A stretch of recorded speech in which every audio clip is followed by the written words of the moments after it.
So it is November 3rd, Election Day, and we are about at the 2/3 mark of our semester.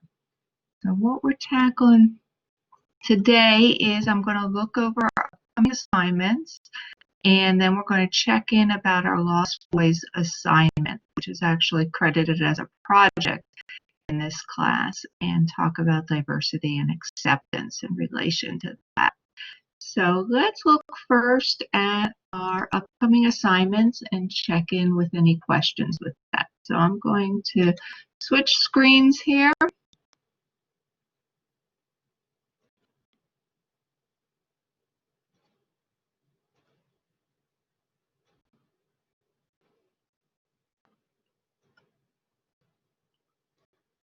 And head over to, you should be seeing our Blackboard shell there. So there's our latest announcement about the upcoming assignments. So Module 6 is what's due today. Next week, the Lost Boys project. Then we have our final project, which has extended the date for submitting that. So you have a chunk of time between next week's project and your final project, which is due on December 1st. But that extension is to give you time to plan and complete that project. So I strongly encourage you not to wait till November 30th to start your final project. And then our final exam is going to be open in our last couple weeks. So scrolling down, we are right here. So you are finishing up Module 6, which uses our textbook as a study sheet and a checklist for you. And there you're going to be exploring how models and systems work within human services. Then next we have our project, which is the Lost Boys assignment. And I'm just going to take a peek in here. We're going to get started with this project here during class. In this one, you will be using the handout, which is a grid.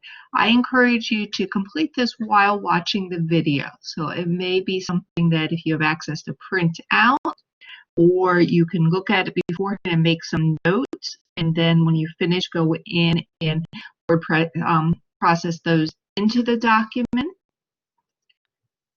We have our link to the video, and again, we're going to start watching that here in class and then start on completing the grid, and then you upload the grid right here.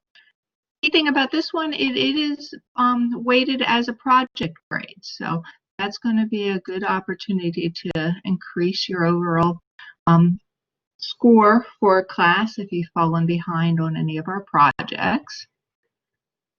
After that, we have Module 7.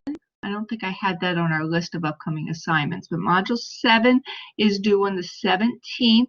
Straightforward. It has a study sheet and a checklist. And then our final project is a self-reflection and exploration. I want to open that up and just highlight again. There are directions inside here. On those directions, you will be, that's where you've completed your one-on-one meeting with me, and then you choose from the list of other items. So be sure to read the directions fully so you know what you're working on, so you can plan ahead. If you choose a section that refers to a handout, a copy of it is right here, and then you're going to upload your assignment right here. If on the final project, all right, so scrolling down, if you did not meet with me one-on-one in October and want to get the 15 points for that part of this assignment, I need you to reach out to me to follow up with me, and we'll look for an alternative time. I don't have any scheduled times. I was putting those together in October, but if life happened and you did not complete that step, I will still work with you. I just need you to initiate either emailing me, dropping by during my office hours, reaching out to me so that we can have that meeting here in November. A heads up, I have a lot of things scheduled outside of class in November, so it is a more busy time for me with some other projects, but I'll work with you if you give me enough heads up. You still need to add that part to it. All right, and then after our final project, our final exam will appear below this, and that will open up on November 20th. All right, so coming back.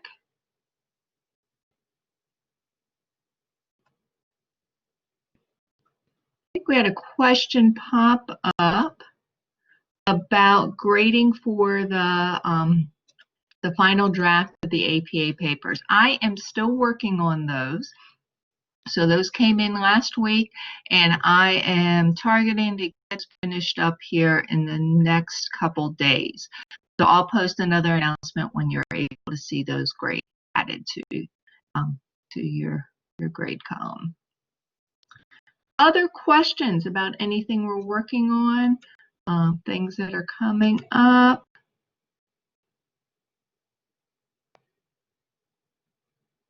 If no questions, just type in no questions so I know that you can still hear me. Okay.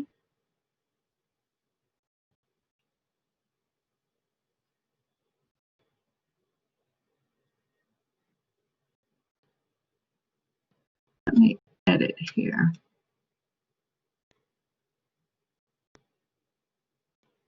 That is December 1, the final project. It is module 7 that is due on the 17th. So I was multitasking when I put together these slides, so they were left over. So remember December 1st for your final project, and that you'll still have another module in there, but those are all open for you. All right, so no questions. Let's jump into our topic then. We're going to be looking at further at diversity and expanding our openness. And just some key tips. We started looking at this last week and had some good discussions. And we're looking at how we place ourselves outside of our comfort zone. So that may be areas that we have not been in before. It may be information or knowledge that has been in our immediate life or circle or impacting us in that immediacy. We're going to be paying attention to be listening, and that part of our brain that when something's different, we jump to judging. We're going to resist that. That's what staying open is.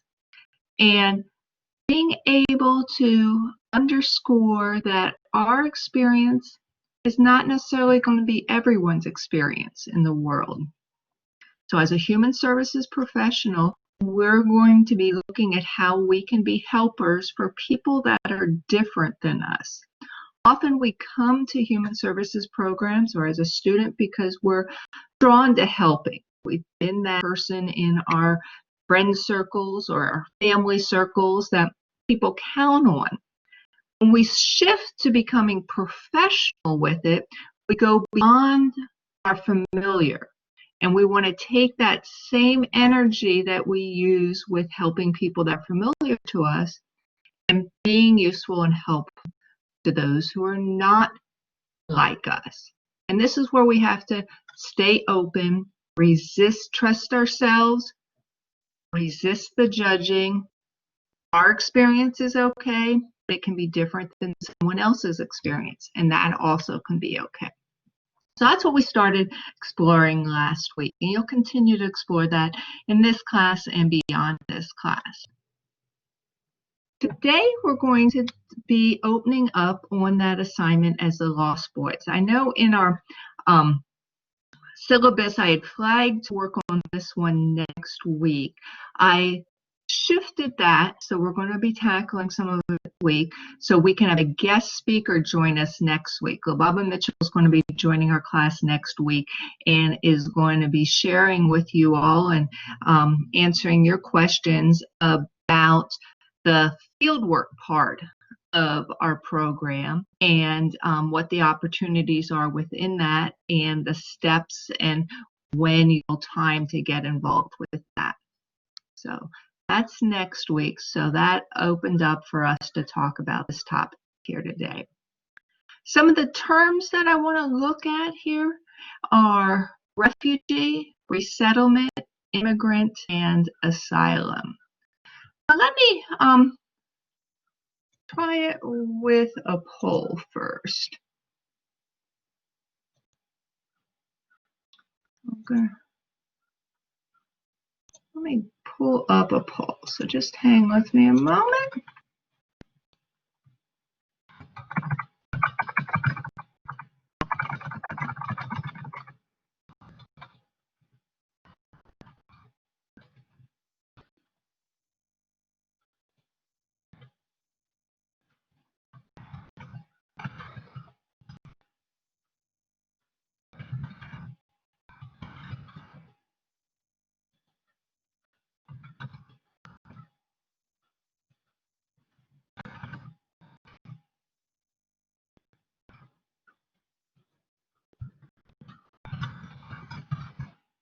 All right, let's add a poll to get a sense of our familiarity with these terms.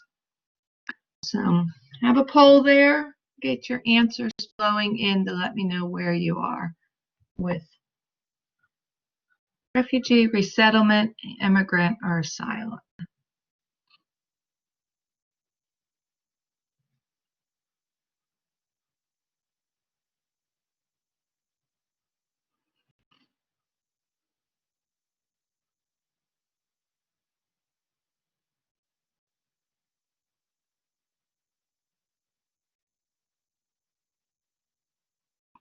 So looks like we got a lot of variety across our familiarity of whether we've maybe heard some of these terms, sort of think we know where they belong. If we had to explain it to maybe one of our young children, we might be able to, but if I called on you right now and asked you to define what they meant, you may not feel as confident. So we're kind of at a range with that. Well, good.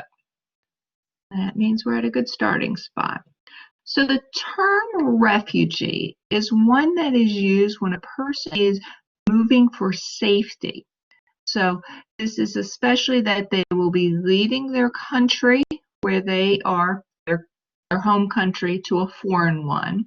And we often have thoughts of this at times when there may be political trouble, war, but there may be other dangers going on. So in addition to war or political dangers, what might be some other reasons someone may leave their home country? Let's throw out some answers to that.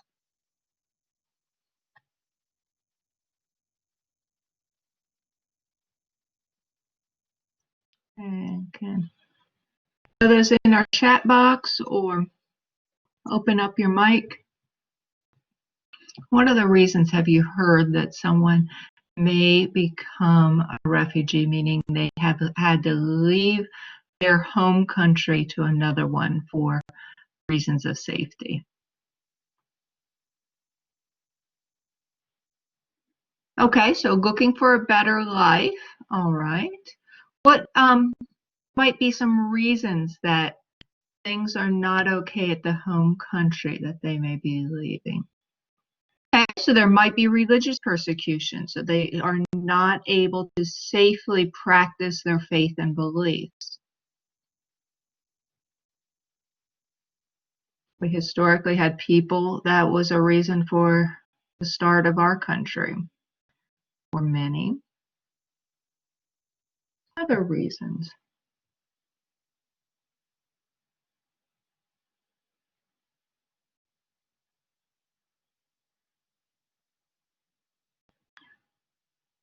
I'll jump in here. Some other things that you may have heard of, that a natural disaster may occur. It's not safe access for housing if a natural disaster has occurred, so of an earthquake or flooding may create a space that, it's not, a place that is safe for housing. Famine So there might be other natural disasters that have occurred, that there's not clean water or access to food. There may be reasons related to safety, that it was not political, but there might be that someone was targeted by some other groups. So there might be some gang or other types of reasons that someone is not physically safe. They've been targeted. So often that we look at that something's occurred, that the home country is the idea where someone wants to be at, but they are not able to live there safely. When you take your psychology classes, you may have heard of a guy called Abraham Maslow, and he has that pyramid.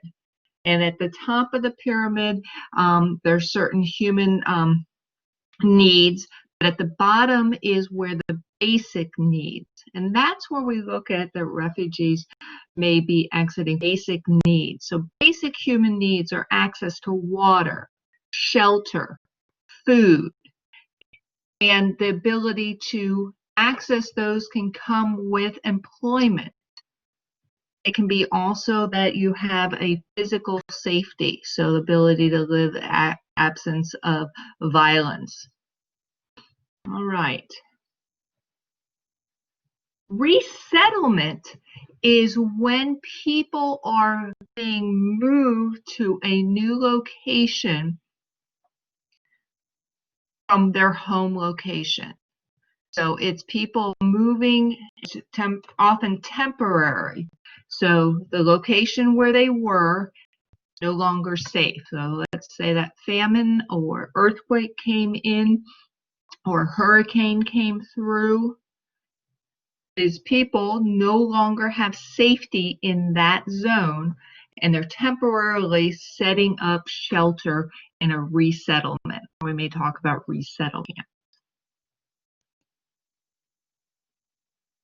All right, so another term is immigrant.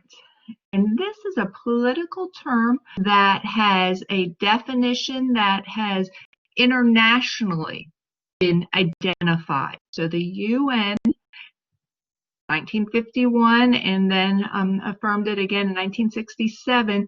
This definition of an immigrant is someone who's unable to return to that home country because they can't obtain protection there. And it may be due to past persecution or a fear that persecution in the future. And the basis of that may be race, religion, nationality, membership in a particular social group, or political opinion. So they're now immigrants. No longer safe for them to go to their home country.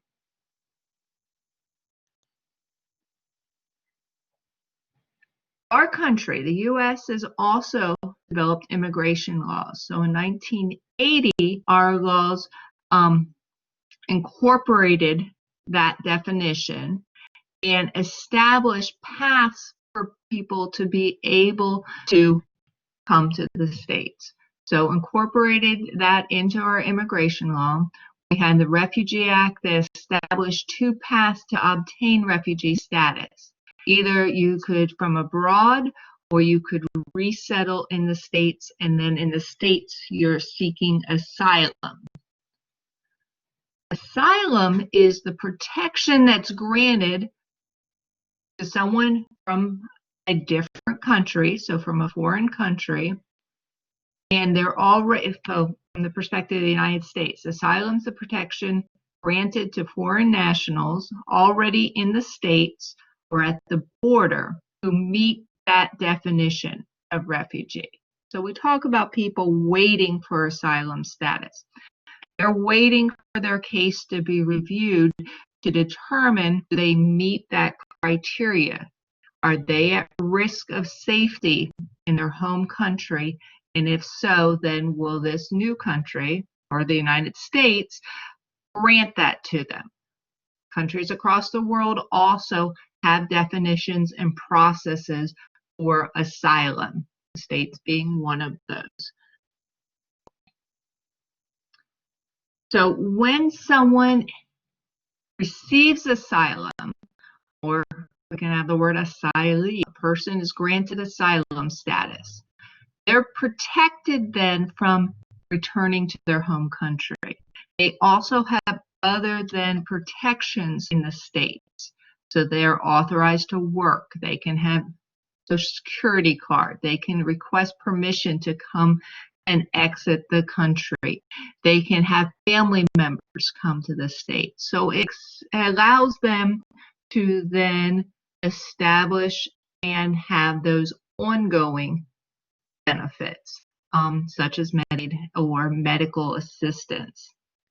The process can be a lengthy process. So after 1 year, someone with an asylum status can apply for permanent resident status. And then once they're a permanent resident, it takes another 4 years for citizenship. So it's a lengthy process to even go from getting asylum status to citizenship, but then the delays to even getting asylum and make this just be very lengthy. And just because someone applies for green cards or to be a permanent resident or for citizenship doesn't mean they're automatically granted it in that timeline. That's the first timeline that they can receive that. The film that we incorporate in this class is called The Lost Boys, or the title God Grew Tired of Us, refers to events that occurred now a couple decades ago. It walks through the process of a group of, these were men or young boys that became refugees, and then they migrated eventually to the States and their experience through that. And we watch it and do it with human service professional eyes, observing and seeing events within their story and seeing representation of some of the things that we study about in our classes. So we watch it to absorb their story, but also look at it then from these new perspectives that we're exploring in this class. So we're going to begin watching it here together. And I think I've got figured out in Blackboard Collaborate for you to be able to have the sound. So we're going to take just a block of time. We're not going to hear the whole thing, but then I'm going to pause it and we're going to come back together and look at it and review some of the questions prompts, along with looking at the grid that you'll do for this assignment. So before we begin that, I want to show you, if you haven't seen it yet, the grid that you'll be completing. You may want to get a copy of it while you're also then watching it here today. You may want to take some of our notes from our class that will help you in knocking out this assignment. So let me pull up what the grid is. All right. So as we watch the movie, you're going to be looking for things like stereotypes. So stereotypes are those categories that we put people in and expect them to be or respond in a stereotypical way. So we might have gender stereotypes, that men act a certain way and women act a certain way. We may have racial stereotypes, that persons of a certain race always act a certain way. Or we might have stereotypes related to people from different countries. You'll be looking at how those might be reasons that people responded and without full knowledge responded expecting a stereotype. We'll look at where the characters in the movie might have experienced discrimination. We're going to look at racial microaggression. So if you remember from last week, we talked about microaggressions a bit. We're going to look at things related to heterosexism. So this is where assumptions are made that everyone is experienced in the world by certain norms of being heterosexual. but not everyone is. Experiences of racism, sexism, ageism, and then social economic differences.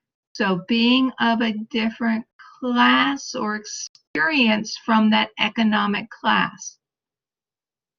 Examples of religious pressures possibly put on the characters. Examples of political pressures.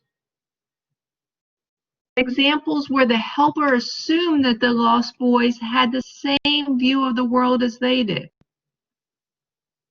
Examples when their unrealistic cultural expectations were demonstrated. Some of the family values of the main characters. Some of the cultural sensitivity when it was demonstrated.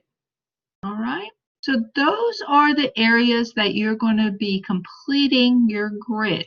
And we'll work through some of those when we pause partway through the movie. I tell folks that you want to, on this grid, attempt to answer most of the blocks. Some of them might trip you up. Don't not turn it in if you have some areas blank. Shoot for getting about at least 75% of these blocks completed. And we'll have opportunity to explore some of it in just a moment after we watch a bit of the movie. So let's go back. My slides.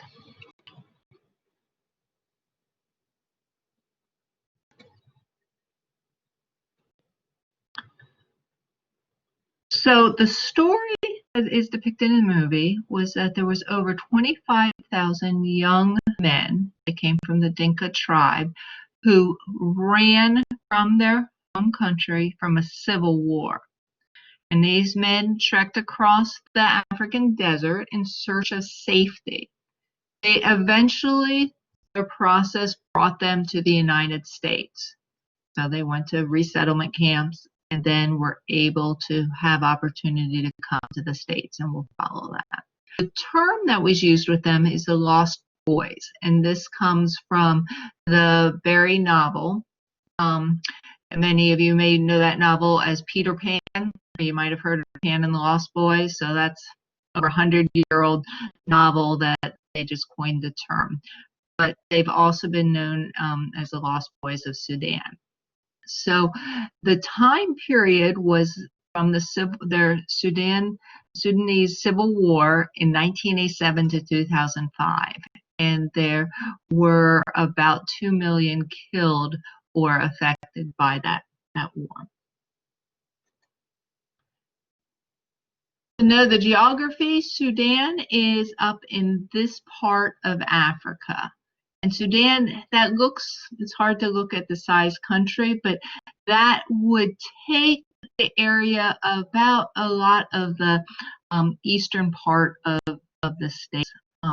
So Africa being a very large continent, this part being, so we could take that would be about 6 or 7 feet of our U.S. states.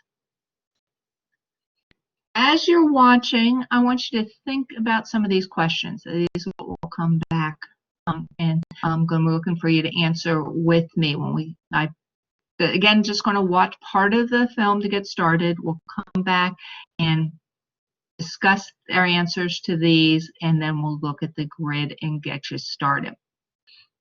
So, why did the Lost Boys flee Sudan? Why could they not stay in Ethiopia? We'll find out why they ended up in Ethiopia and why they couldn't stay there. What was their life like in the refugee camp? So that resettlement. What new things did they experience on their journey? How does their story compare to any events that we know about today in the news? And then the questions on the grid. What might your answers to some of those questions on the grid? All right, so I'm going to set up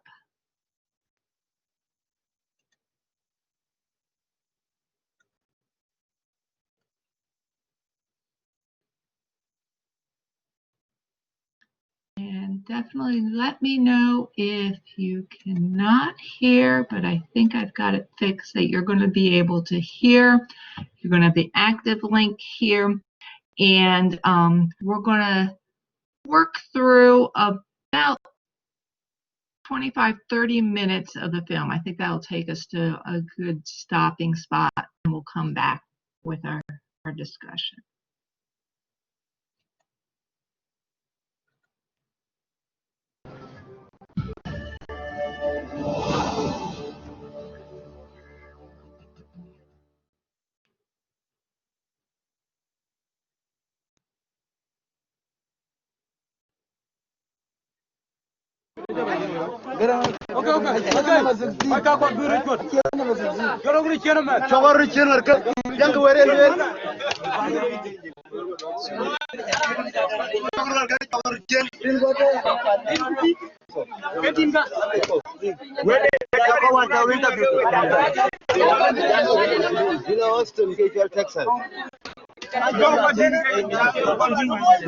High Point, North Carolina.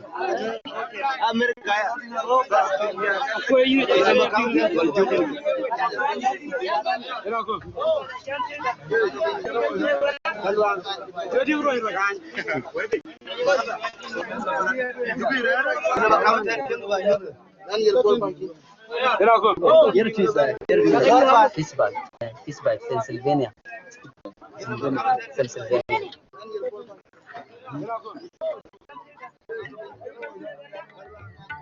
Ay, non marrakan salakan farugan non yalda mo kamot ko patfaka yas nasan in my love in yalda zamere fakar sun tum kwa kwa chiye kasun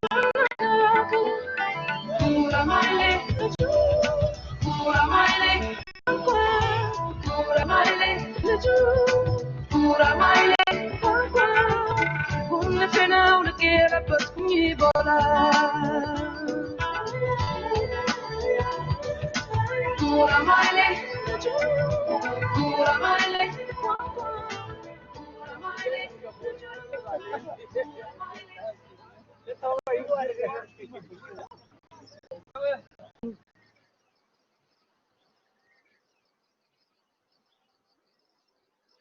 The war between North and South, that is Sudan, started in 1983. 2 million people lost their lives due to that war, civil war.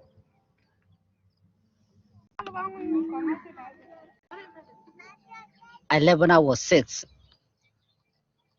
The vision or the picture of Southern Sudan is kind of getting away from me. It's going away from my mind. This, my mother homeland, was beautiful and I can't compare it to nothing. The climate was good, the life was nice. We have, a lot of food throughout the year. Vegetables, fruits, everything. And was very rich soil.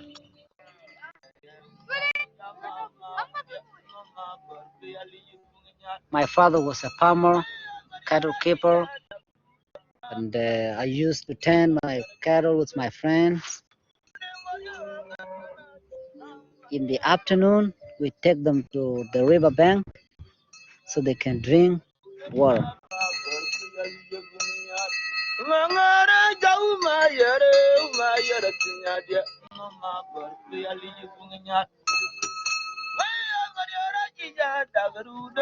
But when the war came to Sudan, we lost all those things.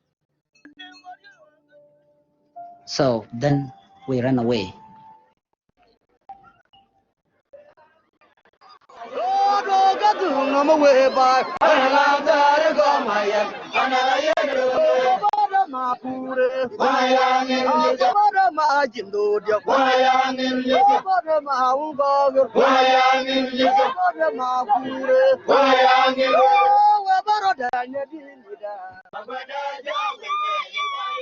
The Kakuma refugee camp became home to thousands of orphaned young men, known as the Lost Boys of Sudan.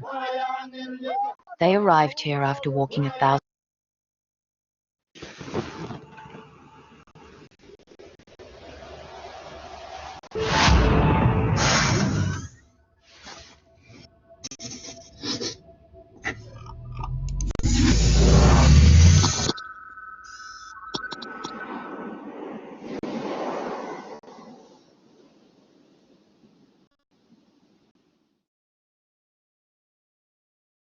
I wish I could wake up and say hi to a giraffe.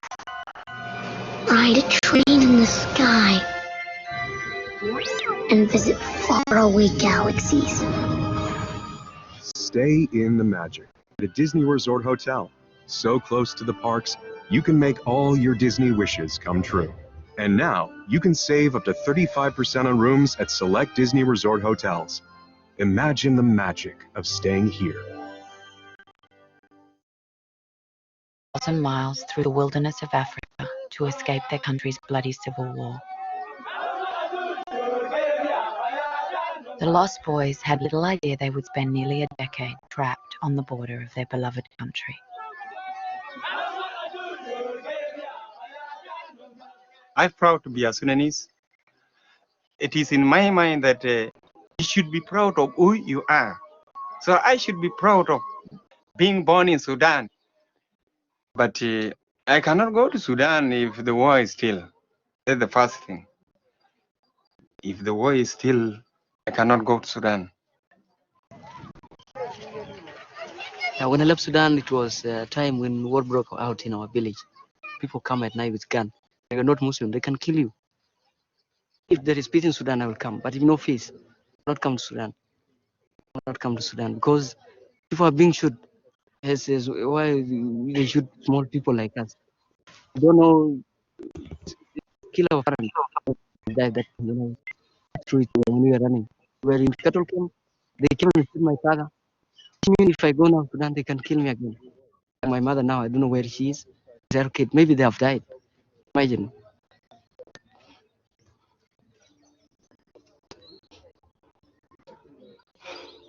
So I cannot go to Sudan again.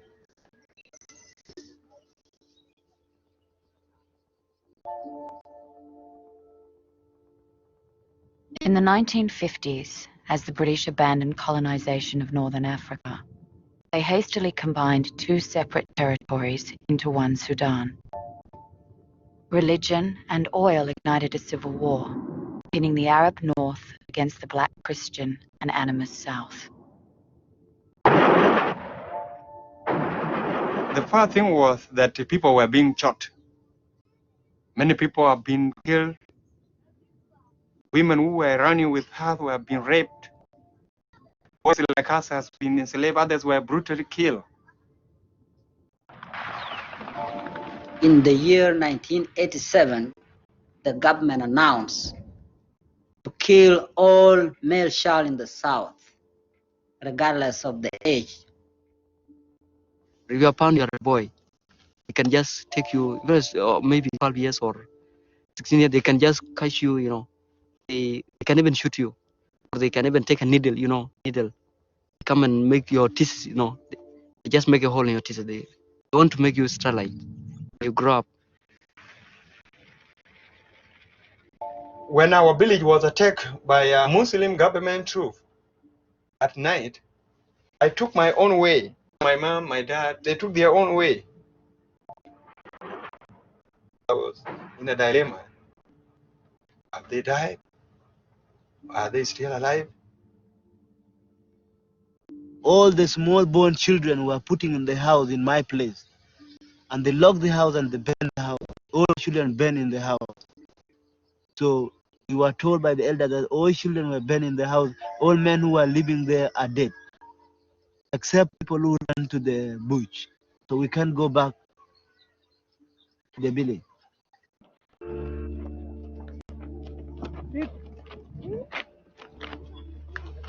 After the attack on our villages, we played children without parents. The number was 27,000 young men from 10 to 5 years old. Forming a line that stretched for miles, boys set a course across sub-Saharan Africa towards Ethiopia in search of safety. In order to survive, they formed makeshift families to take care of one another. My uncle was 11 then, was the orders. He took care of 3 of us. That was the family. As the boys traveled further from their villages, the lush savanna landscape they grew up with along the River Nile soon gave way to a harsher desert-like terrain, which lacked food, water, and shelter. How long we should walk? We can walk for 100 years. We can walk for 2 years. I don't know how long we can walk. We run.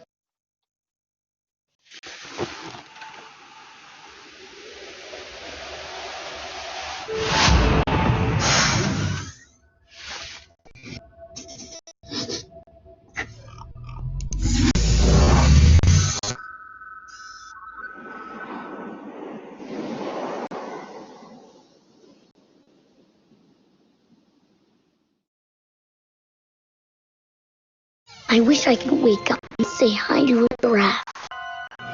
Ride a train in the sky. And visit faraway galaxies.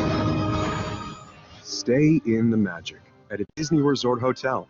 So close to the parks, you can make all your Disney wishes come true. And now, you can save up to 35% on rooms at select Disney Resort hotels. Imagine the magic of staying here. Without anything to eat. It was so difficult. Many people were starving.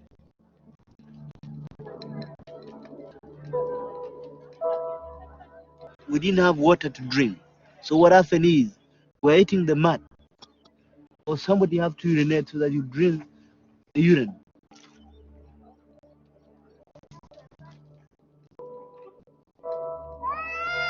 Children are crying. Me, I also cry too. But when I cry, there's no tears coming out of my eyes.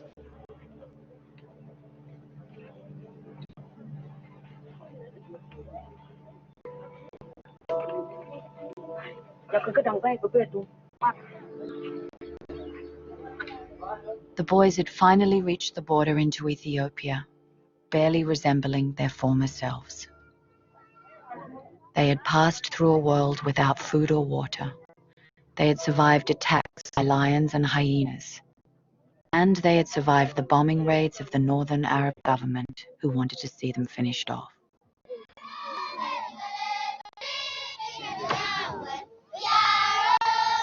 A camp was formed in Ethiopia that provided the boys with 3 years of relative calm. But when the government of Ethiopia toppled in 1991, the lost boys were forced to flee once again, this time back through the Sudan towards Kenya.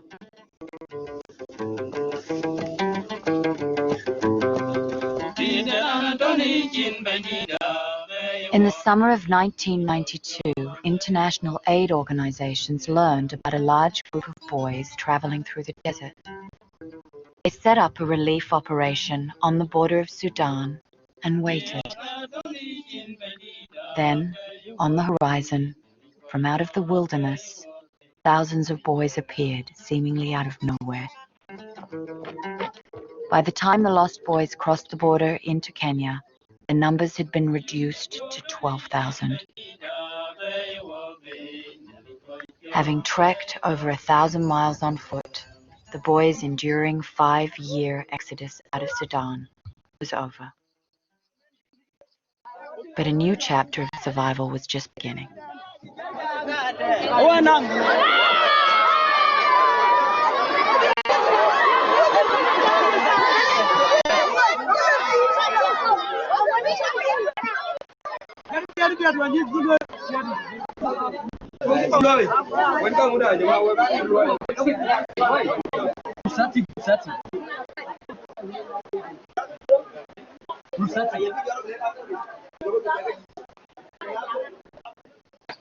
My name is Daniel Bolfight. We spent 10 years now in Kenya. I'm growing very senior because of like sometimes in the morning, sometimes no food for some day, almost sometimes man, it's very horrible life. You see, my stomach very small. It's very small. I want to be like this. Our tradition. If you are fun thinking like this, your friend will say, "No, I don't want you again because you are a cooker. You cook." If you cook, a lady will say, why should I go with men who cook? That's our tradition. Cooking is for ladies. So I'm hiding so that they will not see me and make friend over. See a friend there. They cannot see me. So when I go outside, I have to pretend that I'm not cooking. Don't let them see me. Ya dan ali ura ko na wara go dia ayo. Wai chol janinu. Ai chol janinu ka na kinin gwa chol ba yen gwa chol. Like days, these extra days when the food is finished and we have a fire to be lit. So we call this place a white house because when we are in these extra days with no food and there's no fire around, we gathered here to entertain ourselves so that it should not be black everywhere, and we entertain ourselves so that we laugh a bit and make the time goes.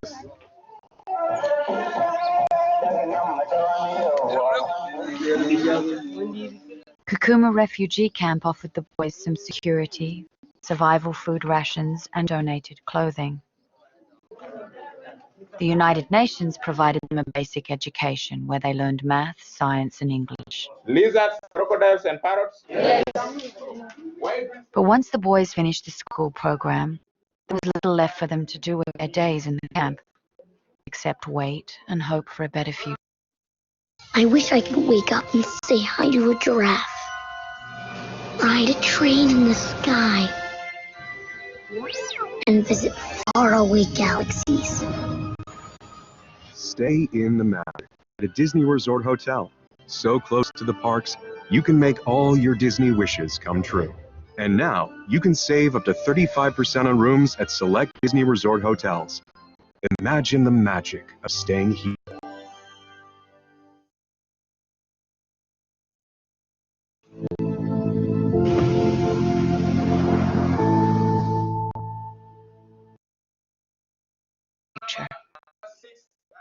When I came in to Kakuma, I didn't have that much time to stay for 10 years. I was saying Sudan is going to be okay maybe within 1 month or 2 weeks. I thought I would be back to Sudan soon. It was my imagination.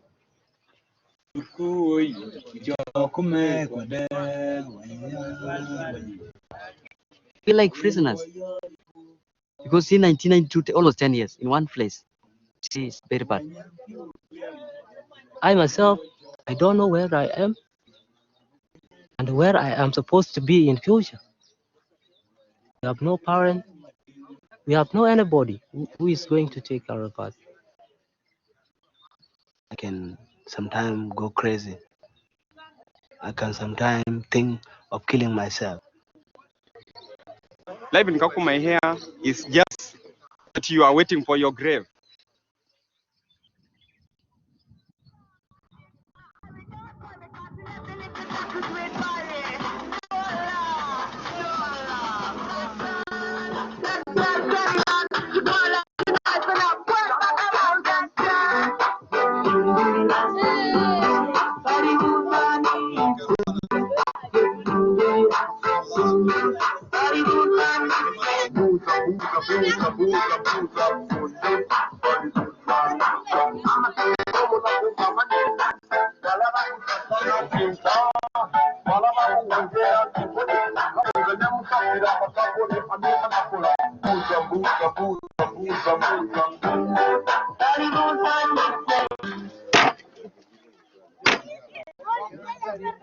With little hope of finding their parents or families alive, and the impossibility of returning to war-ridden Sudan, the United States agreed to resettle some of the lost boys to America.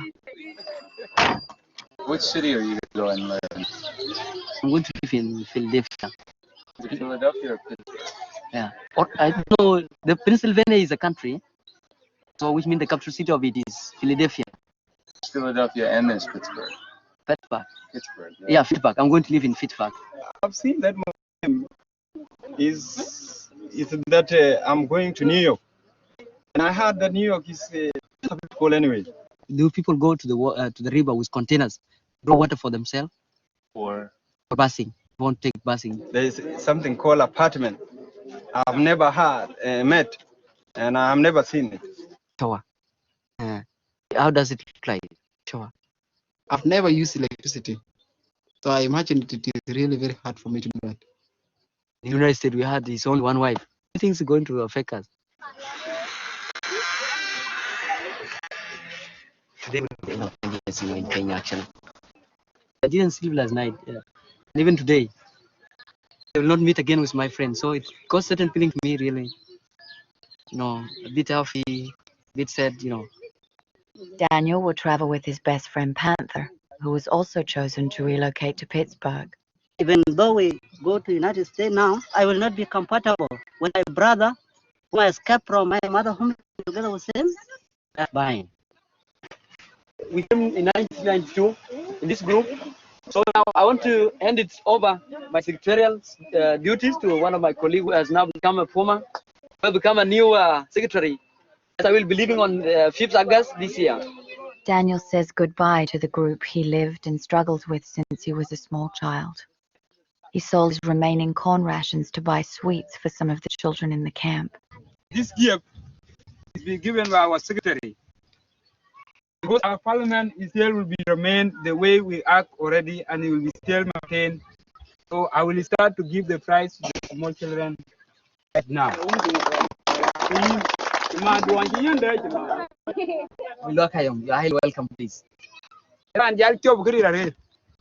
Kene go ya buduket wa buduket di ne man jure ya non panyin du ka go kol wonde jara nga je man ter wanten gira non panyin du go di jara ket go ya na chol jale tong na ke ning nam jo han ne wet nan ko pia de kor bu loy che dong we nan ke le la le wa chol chanin no na ke nin ko chol banya yen ko chol banya tin nyal den mut ko yo cha du mut no cha du mut no wa tin o din gina lewo we ko dong ne ko ni ko mar we ga le tai we no na li ro ko na wara we dia ayo ku we ga be din dia ngaket ku ka bu ya.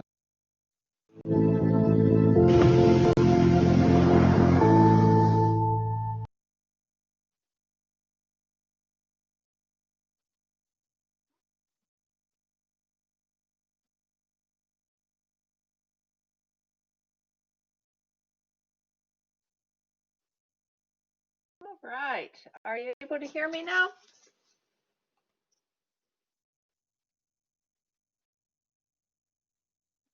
Bring you back as a group. Let's set it.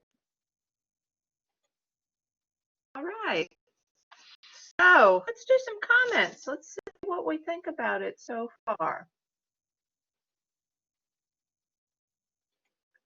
Pull up some of our questions here.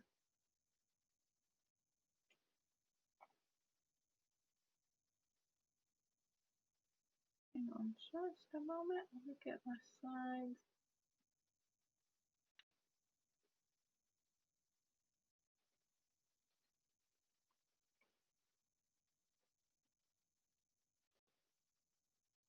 All right. So, had any of you heard this story before?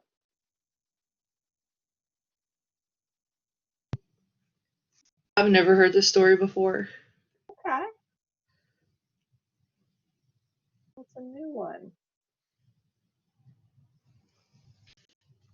Definitely. It was very shocking. Okay. So what was going on that these boys needed to leave Sudan? The war came to Sudan. Had to find food. Oh, I'm sorry. Go ahead. No, you go ahead. You're good. Go ahead.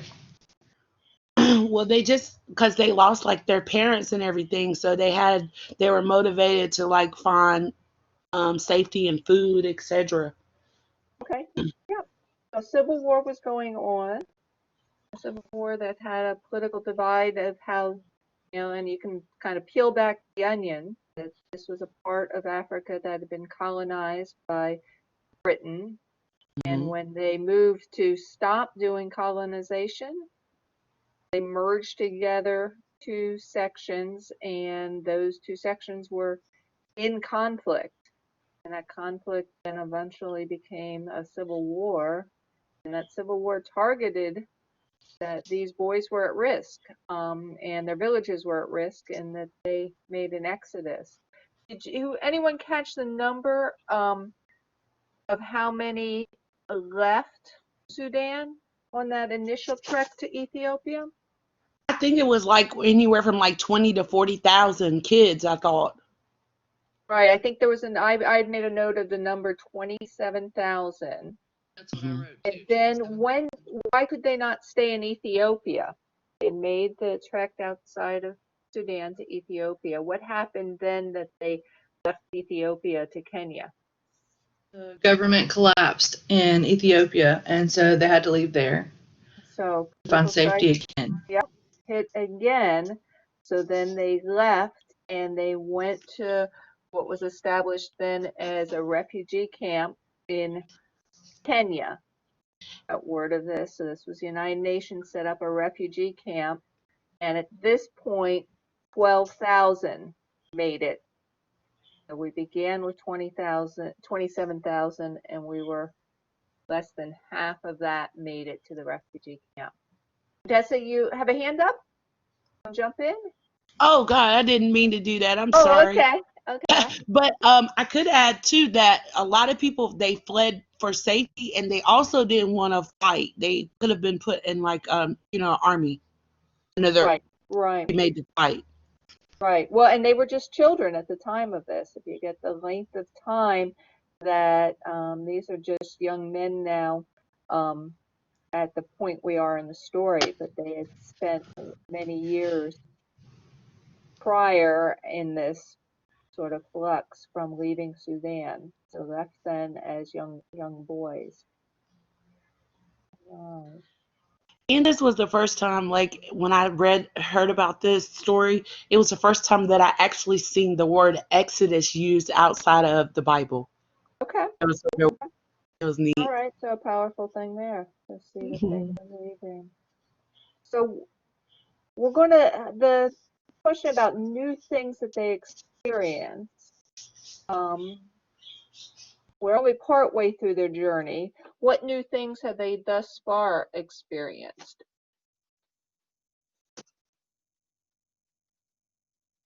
It was the loss of their parents, of course, like their death of their immediate family. Okay. Them having to, have makeshift kind of families where he was talking about, the uncle, the oldest one was 11 years old, and he was taking care of 3 younger children, and, where they were traveling all those thousands of miles, just nonstop going and going, had no food. So they were literally starving, having to run from, just coyotes and anything and everything, because whatever they encountered was trying to hurt them. Absolutely. Absolutely. So we have a new sense of responsibility, a new sense of sort of the norms of what the family units are. And it wasn't till they got to Kenya they were introduced to any sort of school structure. They also had some new norms of how they took care of themselves and each other. They had that story of sort of had been ladies' roles to be doing the cooking. They were assuming a variety of those gender roles. They also established their own infrastructure. They were using those words parliament and secretary, that they had their own group structure that they had put together within the refugee camp. The story has us at the point where they're getting ready to follow some of them that will be leaving the refugee camp to be resettled in the States. So they're going to be set up in the States, and we'll be following some of their boys with the experiences there. How does this story compare with anything that you have observed or aware of in current events? I often think about the conflict in Israel and like Palestine and those type of countries right there, because of the simple fact is they're people of pretty much the same origin, but they're not like Africans. But it's sort of just like the initial the conflict is sort of similar because it's people that look alike fighting each other. Okay, so we have some civil wars, we have some political and religious wars that are happening in the Middle East, and we have, like there's someone was saying Rwanda, for again political and dictatorships of how people are not safe within their countries and the shifts with that. Anyone else?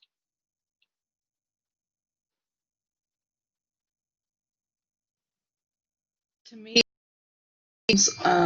sorry, like that, it's history repeating itself over and over and over. Not with just one certain type, but like I know people that are from Mexico and El Salvador that had to, escape from there and come to America because of war, and the same kind of thing where, they were just going to kill the boys because, to stop any more people from being born, and then, just trying to find somewhere safe to go. And I guess it kind of makes you really think about like everything that's going on. Makes me think about everything that's going on now. Everybody talking about election and everything's going to split all these people one way and the other way, and cause all these different things. It's scary. I think some good points there that we have refugee and immigration issues that rise in our current worlds here in the States, and that sometimes those stories only start with exploring who the people are when they make it to our border. But I think this story that we're watching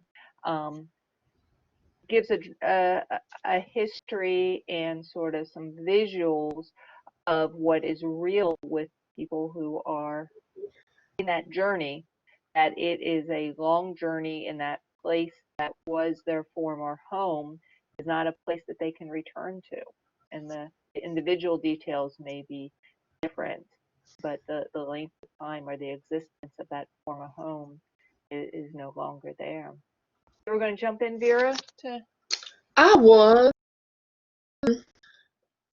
When you first stated, you said when you were thinking about our current situation today, I was thinking about how I always had kind of some insight on Rwanda, but also it did make me think about it when I thought about this morning. You see on the world news where all of our, like, we have businesses in New York and everywhere where they're boarding up their businesses as after they don't know what the results are going to be after our election today.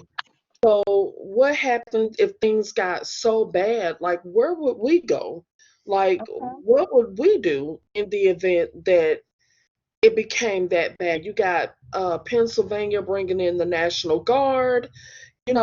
This is really some bad times. So, it's so funny that you're having this conversation because what would we do if this were us? Like, and it could be us. Things could get really bad. You know, That it doesn't, that a political unrest doesn't just happen out of one day. It shifts, but it happens in the elements that you're identifying, that we're seeing visual in our news feed. Absolutely.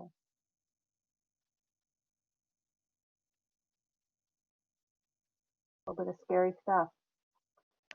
I am going to shift this back to watch these young men's story as and we won't go as long of a piece with it. We'll watch I want to get to where we're seeing some of their arrival in the States and their experience when their initial arrival. And then I'll bring us back together and we'll look at our grids and see what parts we can start completing with that. So I'm going to shift our screen and watch another shorter segment.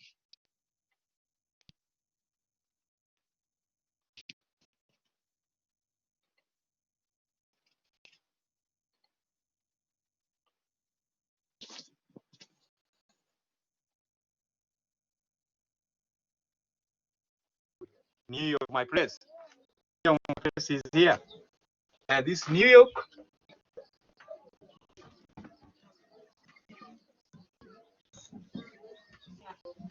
Hey, very tiny. Yeah, no America. No America.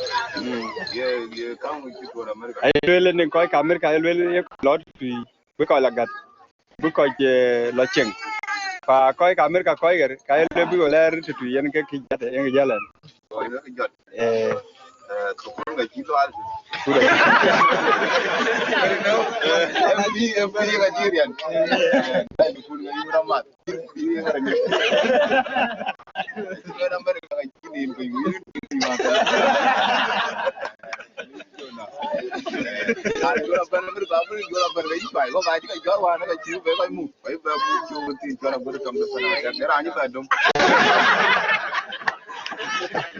America ten wajib panat yo ya.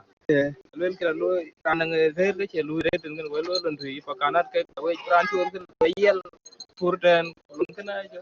Aku ku ne. When you call ya la we tu we bakana ku yino na yen ku yi. Yen lu kak kangen jenge. Ko yi we tani ka bi ko kiri ka. Jamka. Jamka. Waktu mereka naik but we are now many joy job in because Bania Chilma need to go no My living for US is also very painful. You can even see and judge that it is not very simple to just miss a company like this. It's like my family now, very painful. I love them so much. Bye bye. Bye bye. I like to persevere or share this very hardship with them. But when chance comes, I cannot deny. I have to go. I have to go. Brother Juma, see you.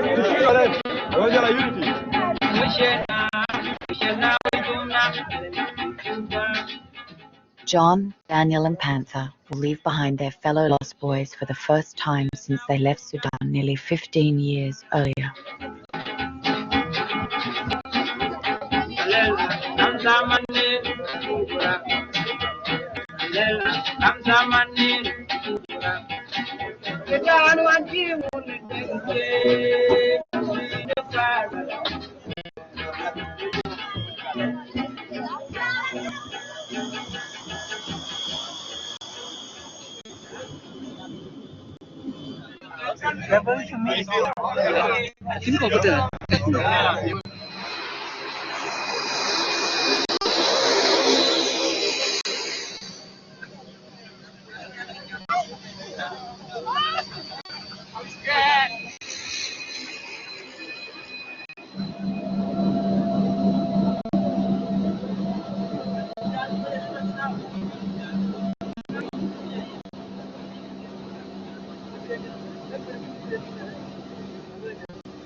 Ladies and gentlemen, may we have your attention, please? Okay, this is me when we opened in February, and this is now. February now. February now. It's been a year. But with Bright Health, I qualified for health insurance with a $0 premium. Cero. And that saved me some serious dough during those lean months. Now my cupcakes are a hit, and I'm just lucky this one made the decision she did. I look even wiser now. Bright Health, for all the bright reasons.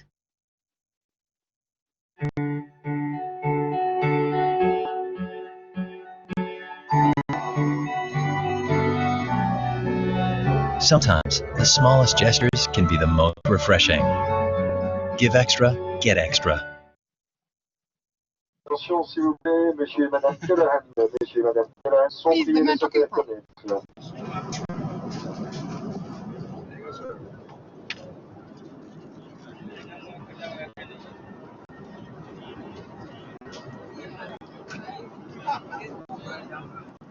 The food we got in the plane was not really good as what we used to be eaten in Kakuba.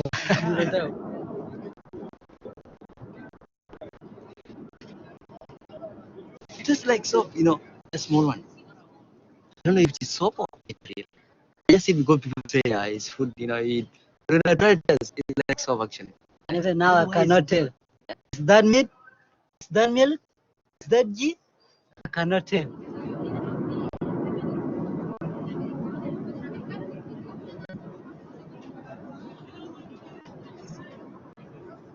You shut the door and then you move the switch, okay? You push it like this. Yeah. So once we shut the door, you move the switch. Lock. Okay?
Three is your apartment, okay? So all this for you. Before I forget, each of you should have a set of key for your house, okay? The first thing you have to learn here is a switch to turn light on or off. Come and see how it's done. Okay? And I want one of you, after you have to learn how to turn it. On, off, on, off. This refrigerator, your food, everything is here for you. Okay? Your chicken, somebody turn off the light. Right. You know your good hand is your right hand. So right hand, hold. So you don't get burned. Okay? Potatoes. In Africa, you use just to cook it, the boiling, okay? Yeah, they make different, yeah, they make it in a different way. They call it cheese, they slice it, they fry it, and they put it in a bag, okay? It's ready. It's already cooked, yes. Try it. It's yours. Everything here has belonged to you. We do not throw things away through the window. We put here. You press this, push, it goes down. Right. In Africa, I use the bar. Yeah. Right. Here, yes. Here, they usually they use liquid. Right. So to most, yes. No. It's not for clothes. Whatever you use in the kitchen, is it green? No. It doesn't become green. The video is the color. You see? So you take your shower. Right? Not that cold water, this is cold water. So before even you get in start taking a shower, you have to test to see if the temperature is good for you. Okay.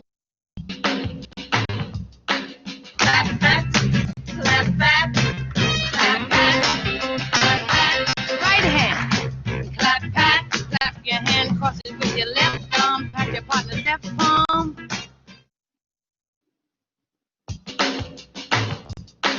Clap, pat, clap, pat, clap, pat. Right hand. Clap, pat, clap your hand, cross it with your left thumb, pat your partner's left palm. Close, right? Because you take this up, just this, and take close up. Okay, you see that, right? Okay. When you are done, you take the toilet papers. I don't know how many. It depends how much. Right. Yeah. Depends how much. Okay. You know, you clean up. Clean yourself. Yeah, you clean up yourself. After all, close it. Okay. Before you go there, shake my hand. You wash your hands. you wash your hands first. The system you turn off. The You same turn way. on. No, there you push. Here you turn. But this room is for No, there are two beds. You have your own bed. your own bed. Good. Okay. You don't share the bed. You share the room with your friend. You don't share the bed. All right. Okay. Okay. This is one of the most important things. It's alarm or clock. Radio alarm or clock. Okay. Okay. We'll set it up tomorrow. Okay. Okay. Because as I say in America, time is money. Okay.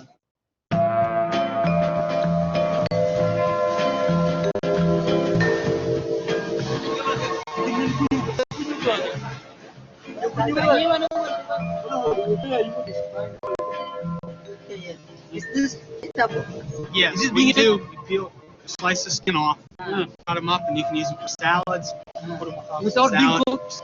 Without being cooked? What about this one? Broccoli, you can do a couple of things. You can steam it and eat it hot. You can eat it cold. You can dip it. You gotta make sure you have a good grip on it, because if you lose it, it goes up in the sky and you'll never get it back. Yeah, you always gotta have a good grip on it.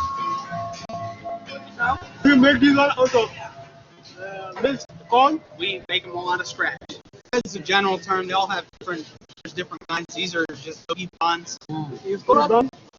Yeah, hoagie buns. Hoagie bun. Yeah. Hoagie bun. Oh yeah, hoagie bun. Yeah, hoagie bun. Is this a food? These are donuts. These are colored sprinkles Yeah. that we decorate them with.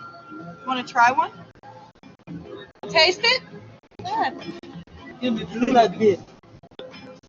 Seems like you're fascinated.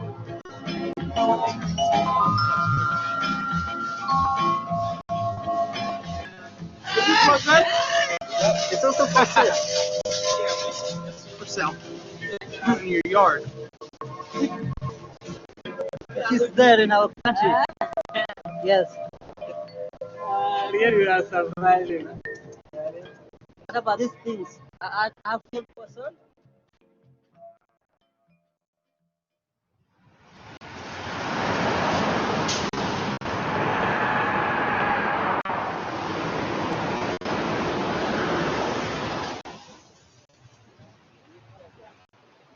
I was told that the place that we are here is New York State, and the place area is Syracuse. Somebody told me when I was in Kakuma that America is a very strange place. If you happen to be walking on the way, on the road, you'll meet an accident or somebody may come and kill you. But all in all, I'm now 7 days old in America, and I've never seen such a thing. Maybe it will happen, but not now. As I'm talking to you, America is okay.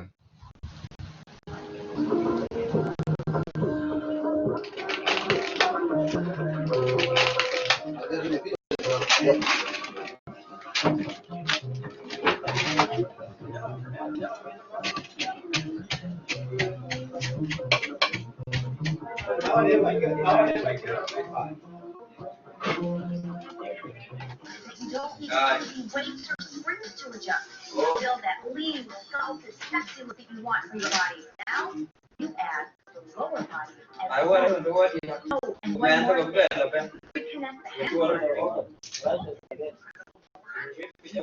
place that I am now is very good.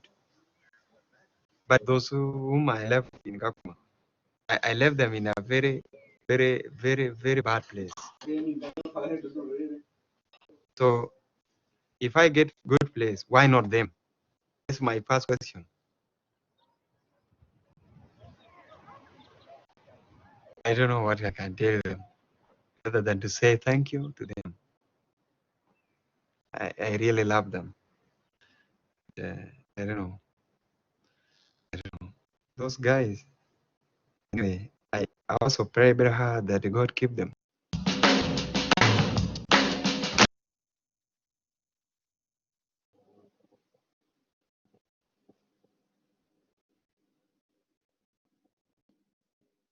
All right.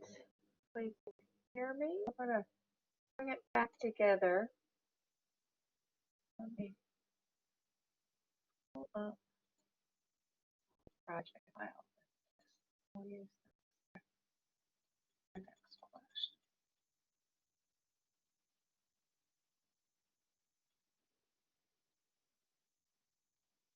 That's a good question. Yes, go for it. This grid. Now I seen that grid, and the link for it in our courses or whatever. Do we have to come up with our own grid, or we use the same grid here? You use this grid, and you're going to be filling out the second column. So you fill in the parts that say examples from the movie. So you'll look for examples of stereotypes. We're going to talk through some of this together for what we've seen so far in the movie. I was going to let you know, you watch the movie till the 35-minute spot. So you'll have another about 55 minutes to watch if you haven't tuned into the movie yet to finish it. So some of these things you might find more in the next part. I just wanted to get us started with that. Some key things that we were just watching now were related to what the response was to the Lost Boys of making this cultural change. And at that, I'm going to pull us up to the second page of this. And I think some of the questions on the second page happen at about. So I'm actually going to start at the end of the grid, and we'll work our way back up. Examples of cultural sensitivity that were exhibited by helpers in the movie. Were there examples that you saw in this snippet that they showed persons that would have been the helpers, that showed anything related to cultural sensitivity? And cultural sensitivity would be an awareness of what is specific to the Lost Boys culture that may be different, that they're translating or being conscious of. Well, I noticed that the guy that was helping them was clearly, he was from Africa. I'm not gonna say he's from where they were from, but so that probably made them feel comfortable having I guess an illustration or a demonstration of someone from their native now performing in another country and showing them around. Like, it's possible that you could do that. Okay, so he may be modeling that of coming to the new country, and our reason that we think he may be from Africa was that he spoke with an accent that was different than we assume was there in New York. What things did he specifically do? What actions or behaviors did you see him doing? Was showing them, stuff that seems like really simple to us, like a bag of chips. Like it's already cooked. And, just like with when you're done with something, you don't throw it out the window, you put it in the trash, or the dishwashing liquid, or the water temperature, or, using the toilet, flushing, how much toilet paper, and washing your hands when you're done. A lot of stuff that seems like, simple everyday stuff, but to someone who's never used it before, it's completely astonishing. So he clearly had an awareness of things that were going to be new to them. So he had first an awareness of things that were going to be important to be educating them. And what did you pick up on his manner of, he would refer sometimes to, how they may have been accustomed to something and now what was new. Anything you picked up on how he did that? Or the tone, or how very sorry.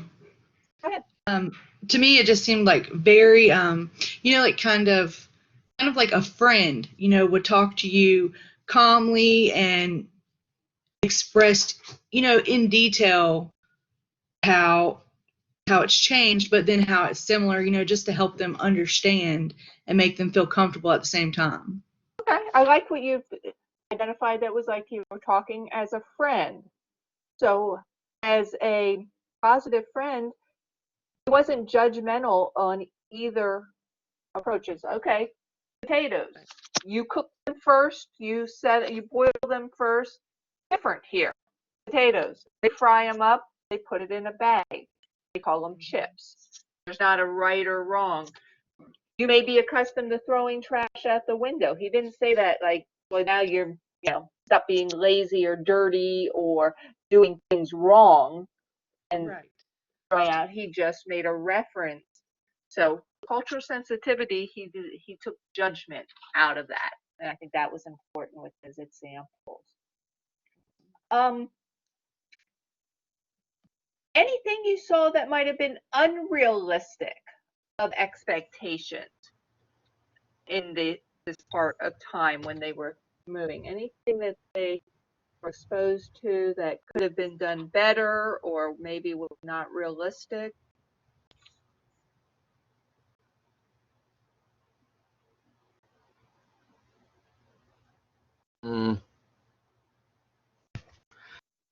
When they took them out into the market, I think that they should have picked a better scenery because the market left them vulnerable to people who did not understand or know anything about their weird behavior or abnormal behavior in a marketplace, like when they were looking at the cat, etc. I think that like the gentleman that was just standing there staring like, what in the world are y'all doing? So we got it. They definitely were able to show that to us in the movie, that what the response was, that they weren't doing behaviors that others in that market had seen before. So that made them look different, and different got them being stared at in a way that the nonverbals looked judgmental. Yeah, and if they would have been in a learning environment, like a mock, or like you said, a model supermarket, or somewhere where they wouldn't have gotten those looks, because I didn't see anybody, the guys, I didn't see them like look like they were offended or anything like that. But if they were paying attention, they'd probably be like, hey, why is this guy checking me out like that? I'm just learning. Okay. I think you're going to find some more as you keep watching this film of some things that you may flag of like, oh, they might have done that differently, or they might have, we think of things that might be unrealistic of cultural expectations, was that they have to judge their own culture in a negative way to accept the new culture. So look for those examples or situations that there might be some more that cover that. I'm scrolling up. Did you see any examples when the helper assumed that the lost boys had the same cultural view as that. Any examples that they might have made some assumptions they already knew or saw things the same? These might be a little bit more subtle at this point in the film.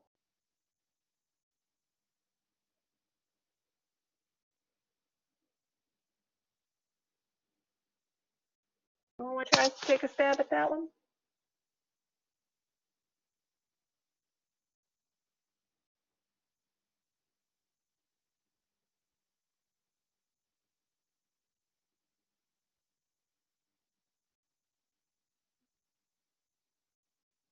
There might be some examples that showed up in the marketplace. So there was some cultural assumptions that they, the person I think touring them through the market had some assumptions that they ate food in the same manner. So here's the cucumber, put it on your salad. You might like it, that way. So made assumptions that they eat salads or ate their food in those same patterns. There's a little bit of a subtle one on that the boys were used to sharing close-knit spaces, but they're being set up now in rooms with two in a room and not sharing the bed. So that was a change that was happening. Those may be examples on that one. Let's see if we got so many good ones from the first side. Any examples folks saw of stereotypes, discrimination, microaggressions? These words here, racism, heterosexism. I think Contessa was pointing out some things that occurred in the marketplace by the other people in that grocery store. The stares may fall into a nonverbal racial microaggression. Here are some persons a different color than the others in our grocery store, and they're acting in a way that we see as different, so we're going to stare them down because we're the rightful. Maybe lagging there. I think you might find some others that come from some assumptions of a group of Black men entering in some of these spaces to watch as you watch more film. Anything else on the grid stand out at this point related to any of our isms, heterosexism, racism, sexism, ageism?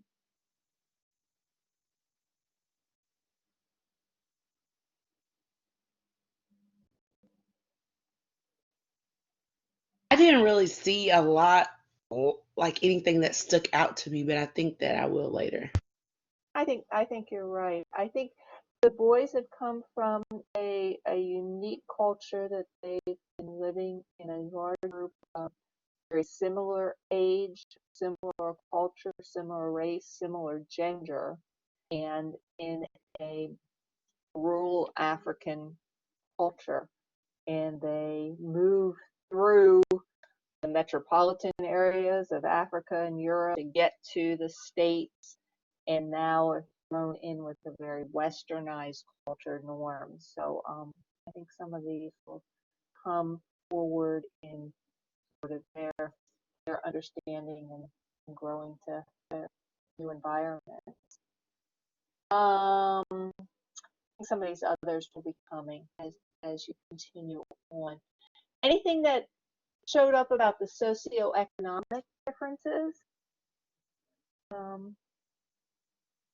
think there's some better ones later in the film, but that the boys are coming with a sort of a mindset of minimal. They talked about their days of that they had food and fire and they didn't have food and fire, to now places that food is more eaten and then disposed of. So them eating down to the what was it, the mayonnaise, the packet on plane. Some real differences of how they're see food and how abundance or lack of abundant food be one of those areas. Any other comments on this film? Or any questions about what you do next with this assignment?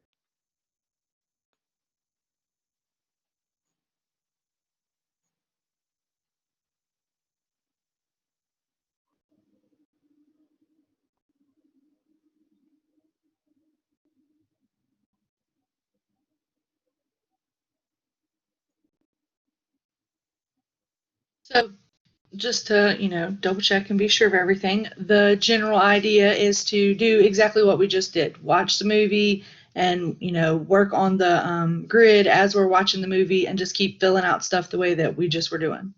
Exactly. Awesome. So look for examples. There's not a right, there's more than one example, so there isn't one example that's more right than others. Just finding examples that fit those. For the grid, I also don't want you to get hung up or panic if there's a part of it that you can't fill in. Shoot to be getting 75% of the grid filled in. So you would take a copy of it, watch the film, you can WordPress it right into your document and upload it. And that will be this project. So we watched again about 35 minutes into the film. The link is in the folder for you to use on Blackboard. I was using the first link that is in that folder. It will still have the ads. Anyone else find it ironic? We were watching Disney World ads as we were watching going back and forth from refugee camps. I thought was a little ironic. Yeah, I did too. Okay, good. So yeah, that's our assignment. So remember, you have Module 6 due tonight. Lost Voices due next week, and to start looking at your final project, that's due December 1st. Module 7's all open, and that's due later in November. We'll have a guest speaker next week, so please come back to us next week. We're going to be talking about opportunities and the process for field work within our programs. I think that will be a very useful class session. And everyone stay safe. We've got an interesting week in our country coming up, so stay safe and calm and take care of yourselves. And I will see you next week. Thank you so much. I hope all of you guys stay safe too.